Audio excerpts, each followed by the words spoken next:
Daniel, capítulos 5 e 6. Muitos anos depois, o rei Belzazar deu um grande banquete para 1000 dos seus nobres e bebeu vinho com eles. Enquanto Belzazar tomava vinho, ordenou que trouxessem as taças de ouro e prata que o seu antecessor Nabucodonosor havia tirado do templo em Jerusalém. Queria beber nessas taças com seus nobres, esposas e concubinas.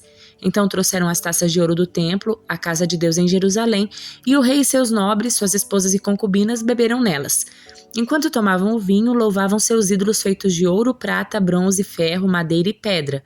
De repente, viram dedos de mão humana escreverem no reboco da parede do palácio real perto do candelabro.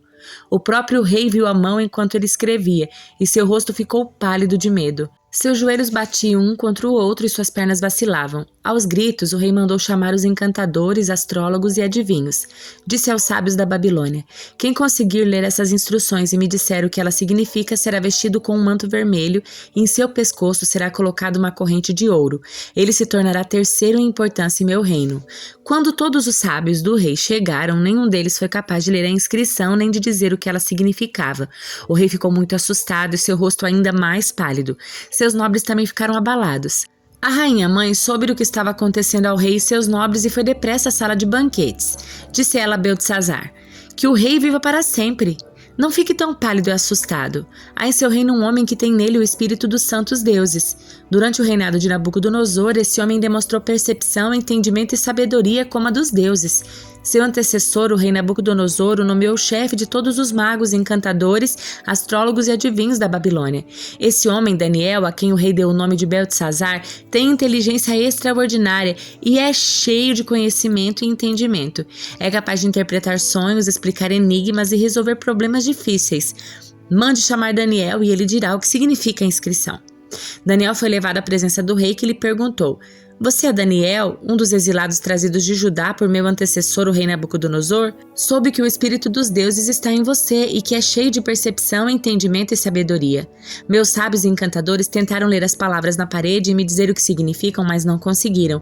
Soube que você é capaz de interpretar e resolver problemas difíceis.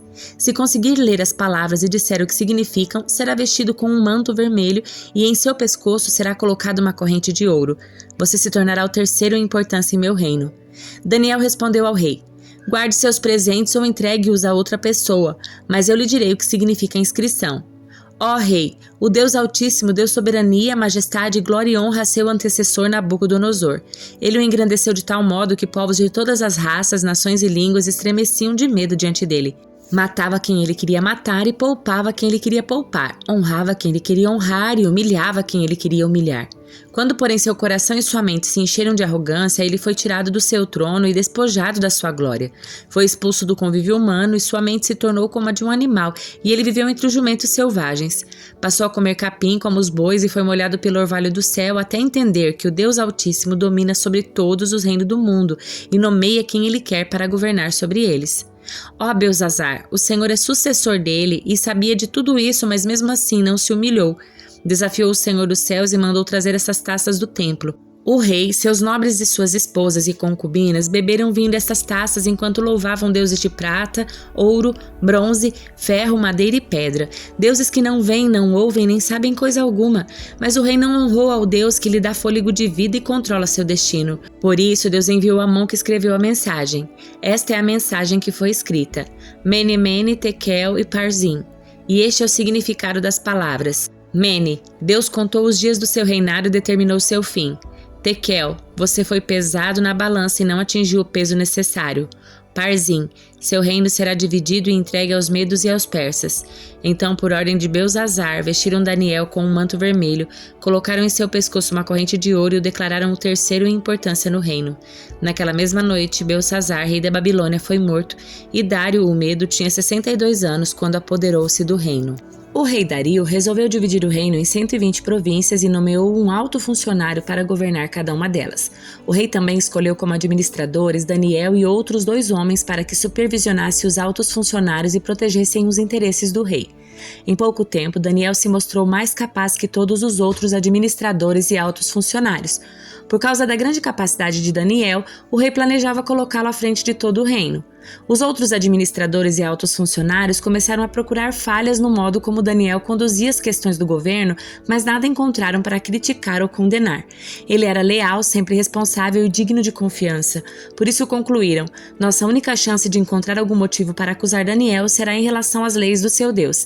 Então os administradores e os altos funcionários foram até o rei e lhe disseram: que o rei Dario viva para sempre. Nós, administradores oficiais, altos funcionários, conselheiros e governadores, estamos todos de acordo de que o rei deve decretar uma lei a ser cumprida rigorosamente. Dê ordens para que nos próximos 30 dias, qualquer pessoa que orar a alguém, divino ou humano, exceto ao rei, seja lançado na cova dos leões. Agora, ó rei, decrete e assine essa lei para que não possa ser mudada como lei oficial dos medos e dos persas, que não pode ser revogada. O rei Dario assinou a lei. Quando Daniel soube que a lei tinha sido assinada, foi para casa e, como de costume, ajoelhou-se no quarto no andar de cima, com as janelas abertas em direção a Jerusalém. Orava 3 vezes por dia e dava graças ao seu Deus. Os oficiais foram juntos à casa de Daniel e o encontraram orando e pedindo ajuda a Deus. Então, foram diretamente ao rei e o lembraram da lei. O rei não assinou um decreto ordenando que qualquer um que orasse a alguém, divino ou humano, exceto ao rei, fosse lançado na cova dos leões? Sim, respondeu o rei. Essa decisão está em vigor, é uma lei oficial dos medos e dos persas que não pode ser revogada.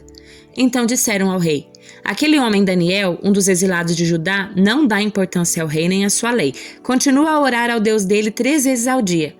Quando o rei ouviu isso, ficou muito angustiado e procurou uma forma de salvar Daniel.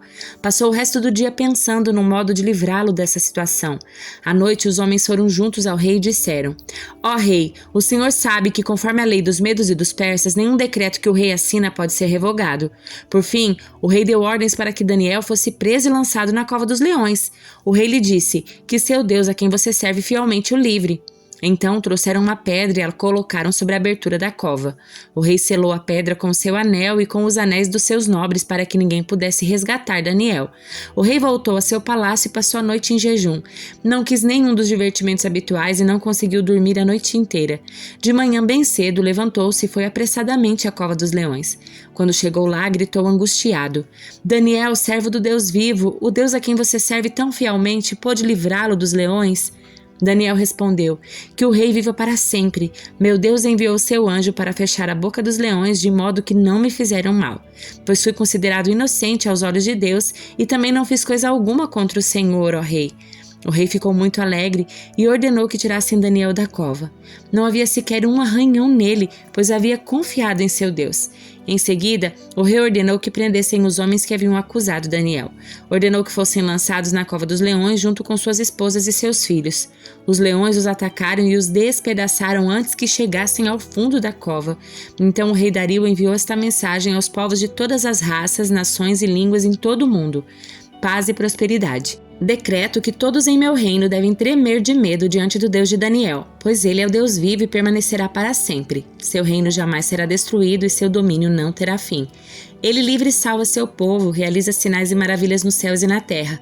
Foi ele quem livrou Daniel do poder dos leões. Assim, Daniel prosperou durante o reinado de Dario e durante o reinado de Ciro, o persa. Oséias capítulos 1 e 2. O Senhor revelou esta mensagem a Oséias, filho de Beeri, durante os anos em que Uzias, Jotão, Acás e Ezequias eram reis de Judá, e Jeroboão, filho de Joás, rei de Israel. Quando o Senhor começou a falar a Israel por meio de Oséias, disse-lhe: vá e case-se com uma prostituta para que os filhos dela sejam concebidos em prostituição. Isso mostrará como Israel agiu como prostituta ao afastar-se do Senhor. Então Oséias se casou com Gomer, filha de Diblaim. Ela ficou grávida e deu um filho a Oséias, e o Senhor disse: dê à criança o nome de Jezreel, Deus semeia, pois estou prestes a castigar a dinastia do rei Jeú para vingar os homicídios que ele cometeu em Jezreel. Sim, acabarei com o reino de Israel. Nesse dia destruirei seu poder militar no vale de Jezreel. Pouco tempo depois, Gomer engravidou novamente e deu à luz uma filha. O Senhor disse a Oséias: dê à sua filha o nome de Loruama, não amada, pois não mostrarei mais amor ao povo de Israel, nem lhe perdoarei. Contudo, mostrarei amor ao povo de Judá. Eu, o Senhor seu Deus, os livrarei dos seus inimigos, não com armas e exércitos, nem com cavalos e carros de guerra, mas por meu poder. Depois de Gomer ter desmamado Loruama, ficou grávida mais uma vez e deu à luz outro filho. E o Senhor lhe disse: dê-lhe o nome de Lo-Ami, não meu povo, pois Israel não é meu povo e não sou seu Deus. Virá o tempo, porém, que o povo de Israel se tornará como areia à beira do mar, que não se pode contar. Então, no lugar onde lhes foi dito, vocês não são meu povo, se dirá, vocês são filhos do Deus vivo.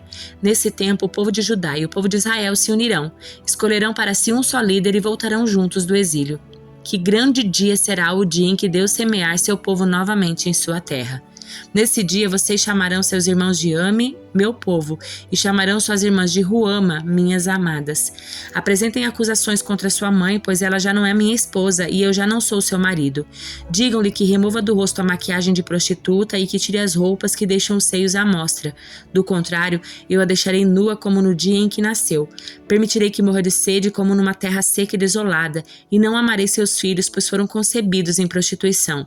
Sua mãe é uma prostituta indecente que engravidou de forma vergonhosa. Disse: irei atrás de outros amantes e me venderei a eles em troca de comida e água, em troca de roupas de lã de linho e em troca de azeite e bebidas. Por isso a cercarei com espinheiros, levantarei um muro à frente dela para fazê-la se perder em seu caminho. Quando correr atrás dos seus amantes, não os alcançará. Procurará por eles, mas não os encontrará. Então pensará: voltarei para meu marido, pois com ele estava melhor do que agora. Ela não entende que tudo que tem foi dado por mim. O trigo, o vinho novo, o azeite. Dei-lhe até mesmo prata e ouro, mas ela ofereceu meus presentes a Baal. Agora, porém, tomarei de volta o trigo, o vinho que lhe providenciei a cada colheita.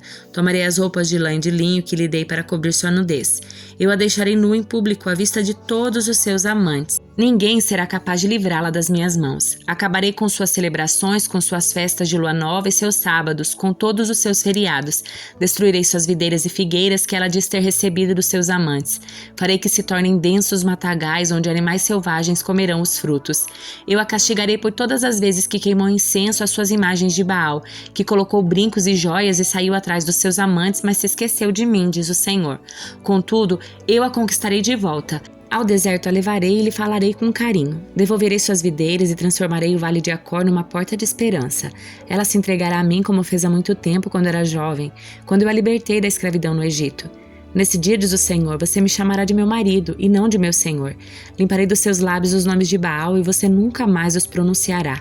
Nesse dia farei uma aliança com todos os animais selvagens, com as aves dos céus e com todos os animais que rastejam pelo chão, para que não lhe façam mal. Removerei da terra todas as armas de guerra, as espadas, os arcos, para que você viva em paz e segurança. Eu me casarei com você para sempre e lhe mostrarei retidão, justiça, amor e compaixão. Serei fiel a você e a tornarei minha, e você conhecerá a mim, o Senhor. Naquele dia eu responderei, diz o Senhor.